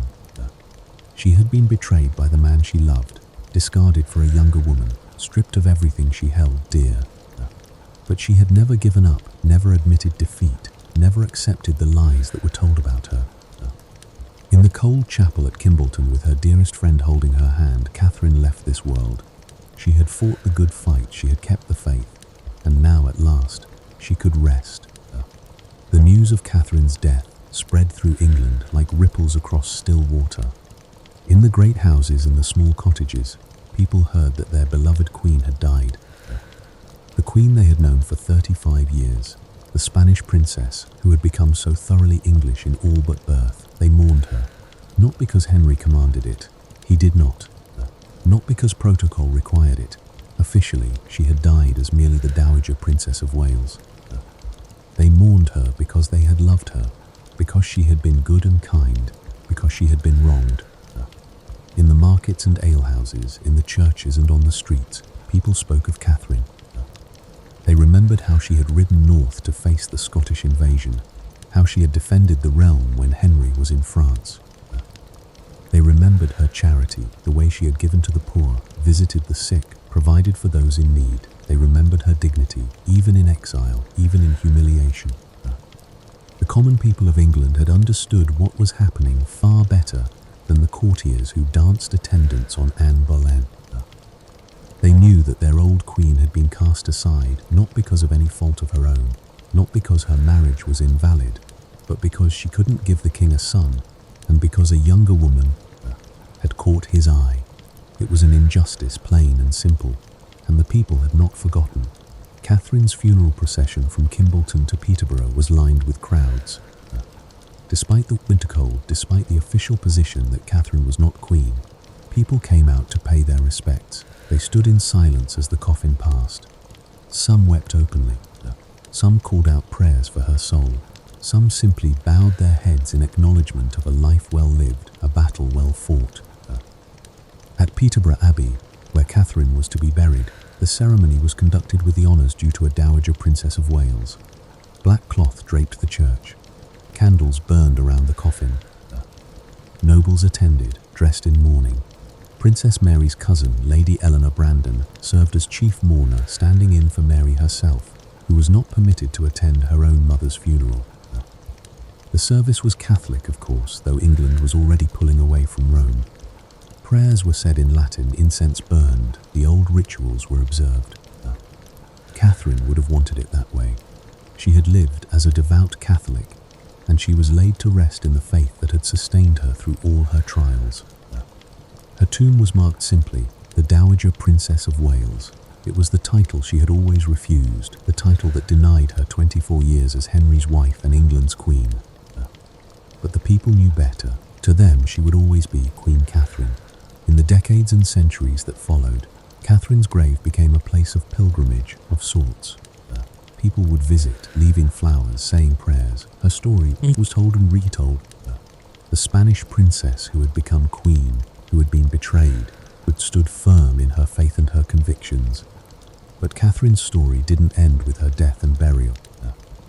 Her legacy lived on in ways she could not have foreseen, touching England and Europe for generations to come.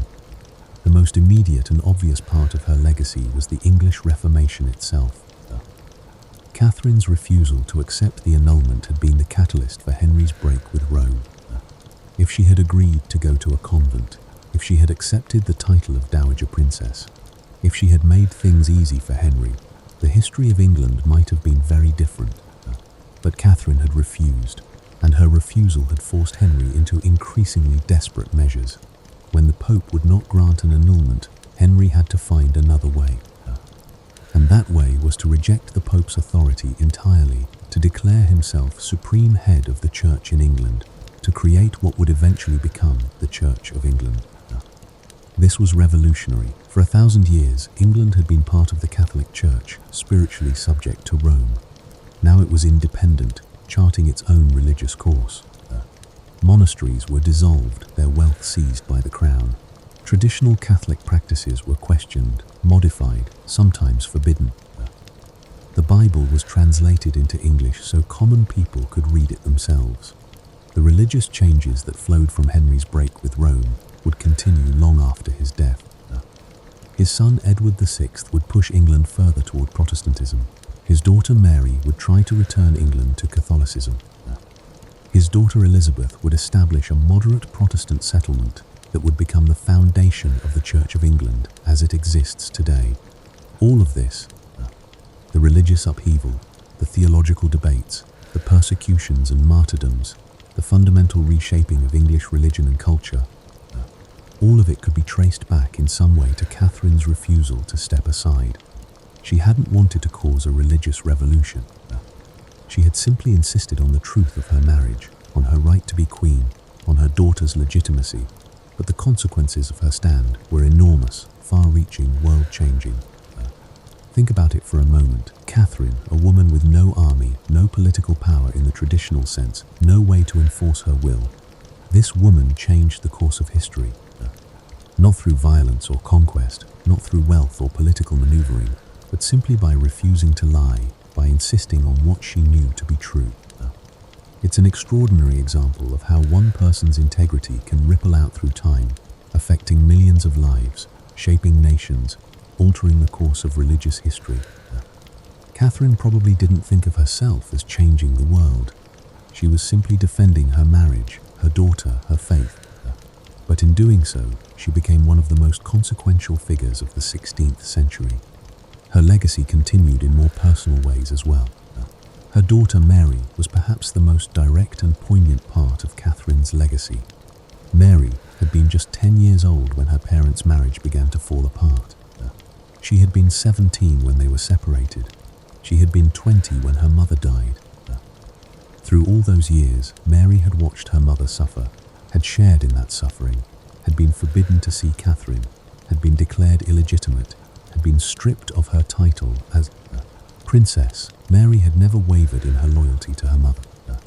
When pressure was put on her to accept Anne Boleyn as queen, to acknowledge that her parents' marriage had been invalid, Mary had refused. Even when it put her own life in danger, even when it meant years of isolation and humiliation, Mary had stood firm. Like her mother, Mary believed absolutely in the validity of Catherine's marriage to Henry. Like her mother, Mary was deeply Catholic, devoted to the old faith, convinced that the break with Rome was a terrible mistake. Like her mother, Mary had a core of steel beneath her gentle exterior, a stubbornness that no amount of pressure could break. When Catherine died, Mary was devastated. She had not been allowed to see her mother in her final illness, had not been permitted to attend the funeral. But she mourned deeply, and she carried her mother's memory with her for the rest of her life. Mary's own story would take dramatic turns. Anne Boleyn, the woman who had replaced Catherine, lasted only 3 years as queen before she too was cast aside, though in Anne's case it was far more brutal. Henry had Anne arrested on charges of adultery and treason, charges that were almost certainly false. Anne was executed in May 1536, just 4 months after Catherine's death. Henry married again and again and again. Jane Seymour gave him the son he had wanted so desperately, Prince Edward, but Jane died shortly after childbirth. Anne of Cleves was divorced after 6 months. Catherine Howard was executed for adultery. Catherine Parr survived Henry, outliving him when he finally died in January 1547. Edward VI, Henry's son, became king at age 9. He was a sickly boy, deeply Protestant, who pushed religious reforms even further than his father had. But Edward died young at 15, leaving the succession in question. According to the terms of the Act of Succession, Mary was next in line, but there were powerful people who didn't want a Catholic on the throne. They tried to bypass Mary to place Lady Jane Grey, Edward's cousin, on the throne instead. Jane was Protestant, young, easy to control, but Mary fought back. She rallied supporters, gathered an army, marched on London, and the people supported her.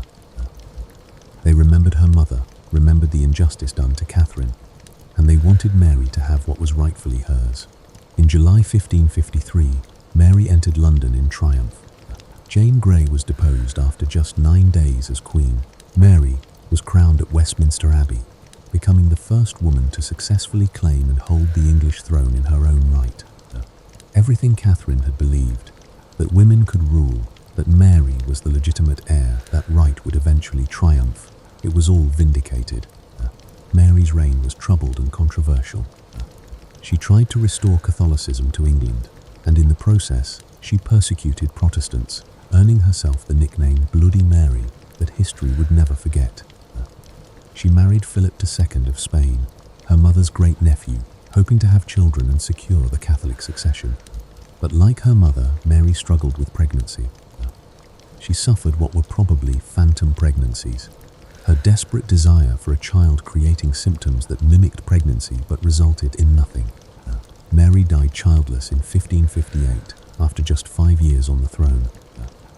She was followed as by her half-sister Elizabeth, Anne Boleyn's daughter, who would become one of England's greatest monarchs. But in her will, Mary asked to be buried beside her mother. She wasn't. She was buried in Westminster Abbey, while Catherine remained at Peterborough. But the request itself shows how deeply Mary identified with Catherine, how she saw her mother's struggle as connected to her own. Through Mary, Catherine's legacy lived on. The first queen regnant of England was the daughter of Catherine of Aragon, the woman who had believed her daughter could rule, who had fought to preserve Mary's legitimacy, who had never given up hope that justice would eventually be done. But Catherine's legacy extended beyond her daughter, beyond the Reformation, into broader questions about women, power, faith, and integrity. Catherine was, in many ways, an early feminist.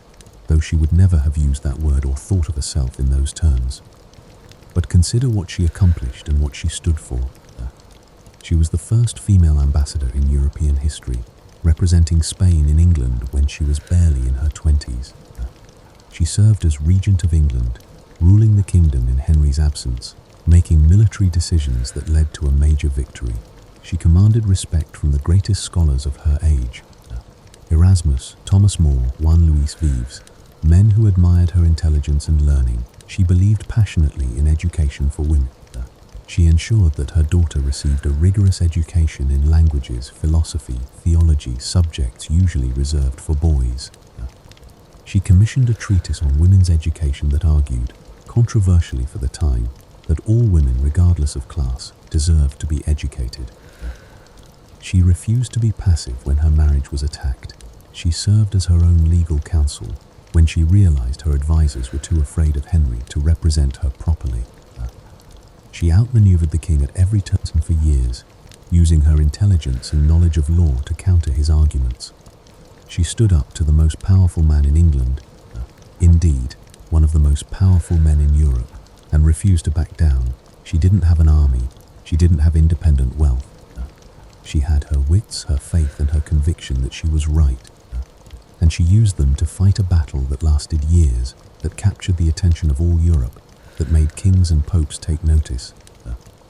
Even Thomas Cromwell, who had worked to bring about Catherine's downfall, who had helped Henry break with Rome and establish the royal supremacy, admitted grudging admiration. If not for her sex, he said, she could have defied all the heroes of history. That statement, as condescending as it sounds to modern ears, was actually quite remarkable for the 16th century. Cromwell was acknowledging that Catherine's courage, intelligence, and determination were equal to any man's.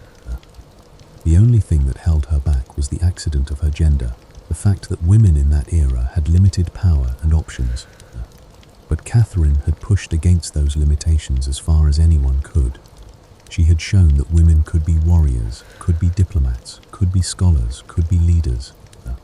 She had demonstrated that a woman's will could be as strong as a man's, that feminine gentleness didn't mean weakness, that grace and steel could coexist in one person.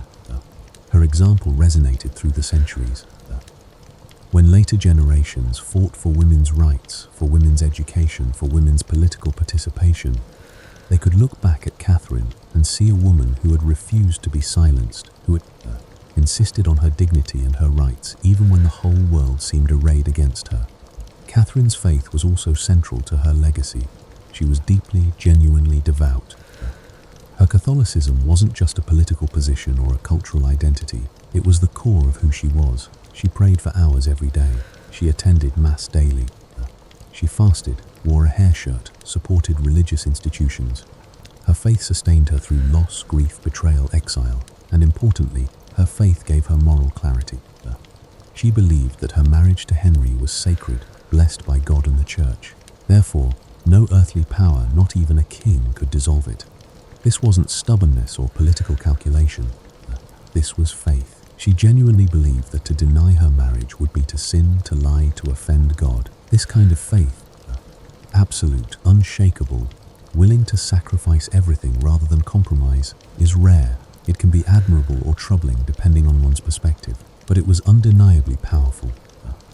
Catherine's faith gave her strength that no amount of political maneuvering could have provided. For Catholics, particularly in England, Catherine became a symbol of faithfulness to the old religion in the face of persecution. She had stood firm when the king himself demanded she compromise. She had suffered for her faith, had died in a kind of exile, almost a martyr. Generations of English Catholics looked to her as an example of how to maintain one's faith under pressure. But even for non-Catholics, there was something admirable in Catherine's example. Here was a woman who knew what she believed and lived accordingly, regardless of the cost. In an age of political and religious compromise, of people shifting their positions to suit the prevailing winds, Catherine was constant. You might disagree with her beliefs, but you had to respect her integrity. Her legacy is also preserved in art, literature, and historical memory. Shakespeare wrote about her in his play Henry VIII. giving her dignity and sympathy even in a play written during the Protestant Elizabethan era. Countless biographers have told her story, each generation finding new resonance in her life. Artists painted her portrait, trying to capture her serene dignity, her calm strength. Her badge, the pomegranate, symbolizing fertility and regeneration, became associated with her, a poignant symbol given her struggles with childbirth and her ultimate vindication through her daughter.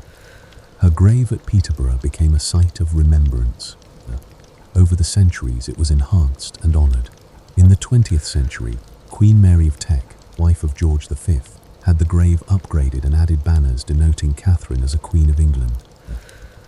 The inscription now reads, Catherine, Queen of England, not the Dowager Princess of Wales that Henry had insisted upon.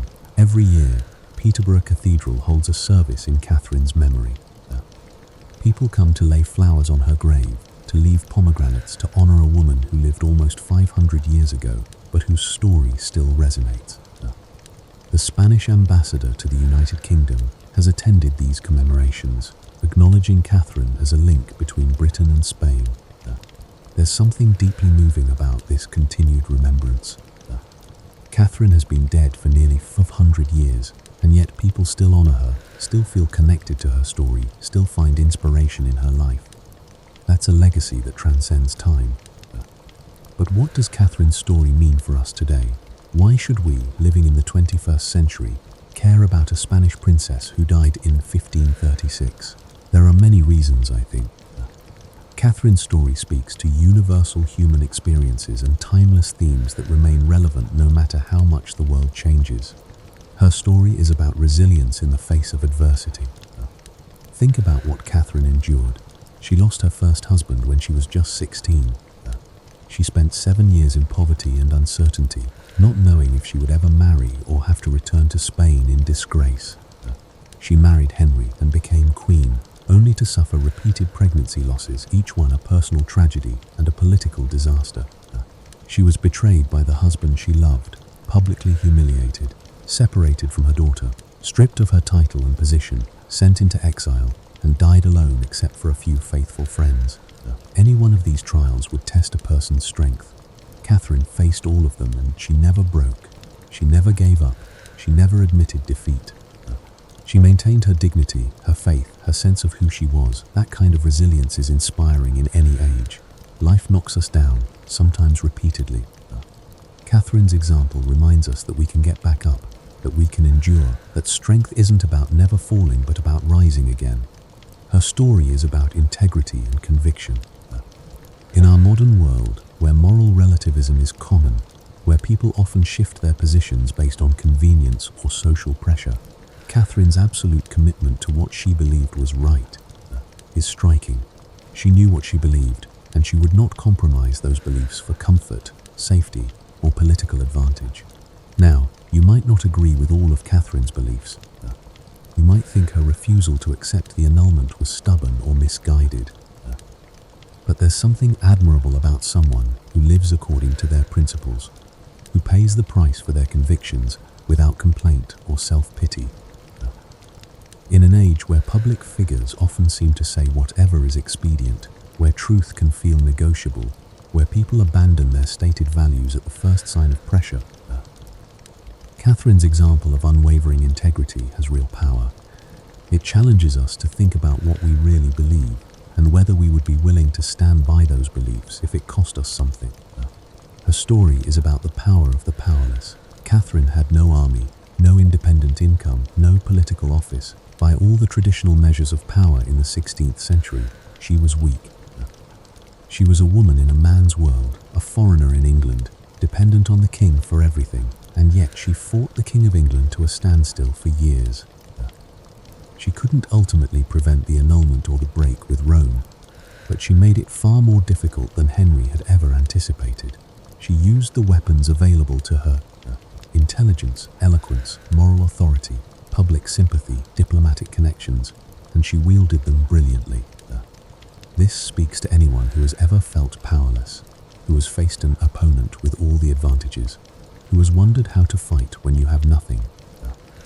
Catherine's example shows that courage and conviction can be their own kind of power.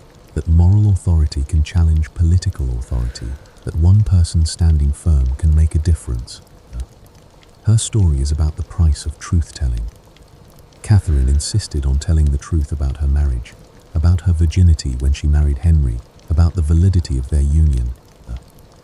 She could have lied. She could have made things easier for everyone, including herself, by simply agreeing that her marriage had been invalid all along. But she wouldn't lie, even when the truth cost her everything. She believed that some things, honor, integrity, one's word, were more important than comfort or security. She paid a terrible price for her honesty, but she maintained her self-respect. In a world where lies are often seen as acceptable if they serve a larger purpose, where truth is sometimes treated as negotiable, Catherine's example reminds us that truth matters, that there are things worth sacrificing for, that sometimes the cost of a lie is higher than the cost of the truth, even when it doesn't seem that way in the moment. Her story is about the complexity of historical figures. It's easy to oversimplify Catherine, to make her purely a victim or purely a saint, but she was neither. She was a complex human being with strengths and weaknesses, virtues and flaws. Yes, she was courageous and faithful. She was also stubborn and inflexible. Her absolute refusal to compromise, while admirable in some ways, also contributed to the religious upheaval that would cause suffering for thousands of people in the years to come. Her devotion to her daughter was touching, but it also may have contributed to Mary's own difficulties, to Mary's tendency to see the world in black and white, Protestant and Catholic, with no room for nuance. Catherine made choices based on what she believed was right, but those choices had consequences, some of them unintended and tragic. That's true of all of us. We make decisions based on our values and beliefs, and sometimes those decisions lead to outcomes we never anticipated. Understanding Catherine in all her complexity, seeing her as a real person and not just a historical symbol, helps us understand history better and ourselves better. It reminds us that good people can make difficult choices that have mixed outcomes, that integrity and consequences don't always align the way we hope they will. Her story is also about love and loss.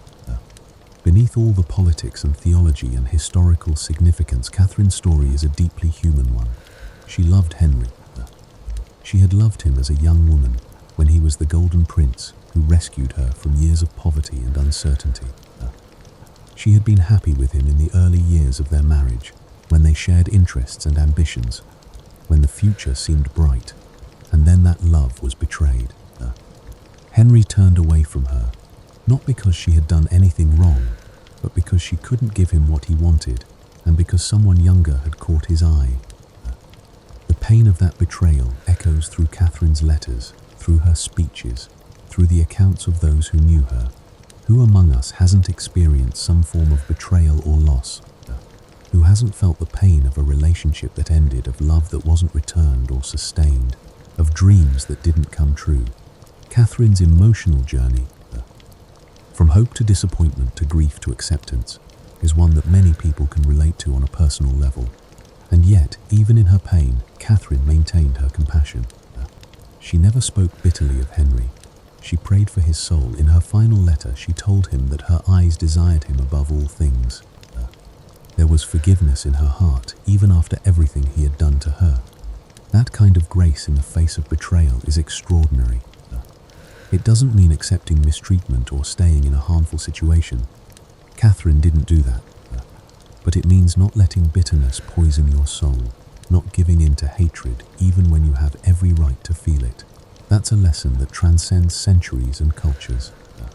Catherine's story reminds us too about the importance of friendship and loyalty. Through all her trials, Catherine had people who remained loyal to her. Maria de Salinas, who had come to England with Catherine as a young woman, stayed by her side for 35 years and was there at the very end, defying the king to comfort her dying friend. Eustace Chappies, the Spanish ambassador, visited Catherine regularly, advocated for her, provided emotional and practical support. Scholars like Thomas More and John Fisher spoke up for Catherine, defended the validity of her marriage, even when doing so put them in danger. Fisher would eventually be executed for his refusal to accept the royal supremacy, dying in part because he had defended Catherine's cause. These relationships, deep, loyal, tested by time and hardship, show the best of human nature. They remind us that we don't have to face life's difficulties alone, that true friendship means standing by someone even when it's difficult or dangerous, that loyalty and love matter more than political expedience. On the other side, Catherine's story also shows us the price of ambition unchecked by conscience. Henry VIII wanted a son. That desire, reasonable enough in itself, became an obsession that led him to betray his wife, break with the church, execute those who opposed him, cause immense suffering. His single-minded pursuit of what he wanted, without regard for who was hurt in the process, led to tragedy for many people, including himself. Anne Boleyn wanted to be queen. That ambition led her to reject the role of royal mistress and insist on marriage, which was clever and bold. But it also made her part of the machinery that destroyed Catherine and Mary, and in the end, Anne herself was destroyed by the same system she had used. These cautionary aspects of the story remind us to think about our own ambitions and desires. What are we willing to do to get what we want? Who might we hurt in the process? Are our goals worth the cost to ourselves and others? Catherine's legacy, then, is multi-layered and rich. She was a queen who lost her throne but kept her dignity, a wife who was betrayed but never broke, a mother who was separated from her child but never stopped loving and fighting for her, a woman of faith who stood firm when the whole world demanded she compromise, a historical figure whose choices helped shape the religious landscape of England and, through England's later influence, much of the world. She was also simply a person, someone who loved and lost, who suffered and endured, who tried her best in impossible circumstances. Someone who made mistakes and showed grace, who experienced joy and sorrow, who lived a fully human life in extraordinary circumstances. And perhaps that's the most important part of her legacy. Catherine shows us that ordinary human virtues, courage, integrity, compassion, resilience, can have extraordinary power. We don't have to be perfect to make a difference. We don't have to be male or powerful or wealthy to stand up for what's right. We just have to be true to ourselves, faithful to our beliefs, willing to pay the price that truth sometimes demands. Catherine died alone in a cold castle, separated from her daughter, stripped of her title, seemingly defeated. But her story didn't end there. It continued through her daughter, through the Reformation, through the memories of those who knew her, through the centuries of people who have found inspiration in her example. Today, almost 500 years after her death, we still tell Catherine's story. We still lay flowers on her grave. We still admire her courage. We still draw strength from her example. That's a legacy that transcends time, that speaks to something fundamental in the human experience. Catherine of Aragon, the Spanish princess who became Queen of England, who was betrayed and exiled but never broken, her echo still sounds through history. And it will continue to sound as long as people value truth, integrity, courage and faith. In the end, perhaps the greatest tribute to Catherine is simply this. She lived according to her principles. She fought for what she believed was right. She maintained her dignity in the face of humiliation, and she never gave up. She showed us what it means to be strong, not through domination or violence, but through unwavering conviction and grace under pressure. The Spanish princess who came to England as a teenage bride, who became a warrior queen, who stood against the most powerful man in the realm and refused to back down. She lost many battles, but in the most important sense, she won. She kept her integrity. She maintained her faith. She remained true to herself. And that perhaps is the most important victory of all. Not the kind that brings crowns or power, but the kind that brings peace of soul, the knowledge that you did what was right, regardless of the cost. Catherine of Aragon lived that truth. And her example continues to inspire us, to challenge us, to remind us of what we might be capable of if we have the courage to stand firm in what we believe. Her story is a gift to us, a reminder that one person's stand for truth can echo through centuries, that dignity and grace are their own kind of power, that sometimes the greatest victories are the ones that look like defeats to the outside world. And so Catherine's legacy endures, not just in history books and biographies, not just in the churches and graves that mark her life, but in the hearts of everyone who has ever needed courage to face injustice, who has ever needed strength to endure loss, who has ever needed faith to sustain them through dark times. The Spanish princess who became England's queen, she lived, she suffered, she endured, she triumphed in the ways that matter most. And her story, her example, her legacy, they belong to us all now, a light in the darkness, a reminder of what human beings can be at their best. And so we come to the end of Catherine of Aragon's remarkable story, a life that stretched from the sun-drenched palaces of Spain to the cold exile of an English castle, a journey marked by love and betrayal, triumph and tragedy, unwavering faith and dignified courage.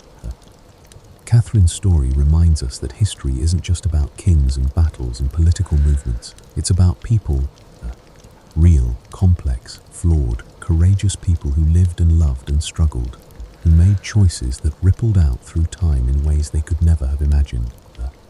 Thank you so much for spending this time with me here on Kavrin. If this story touched you in any way, I'd be incredibly grateful for a like. It truly helps others discover these peaceful historical tales. And I'd absolutely love to hear your thoughts in the comments. What aspect of Catherine of Aragon's story resonates most with you? Her courage, her faith, her resilience, or her legacy? Your engagement means everything to this channel and helps us grow.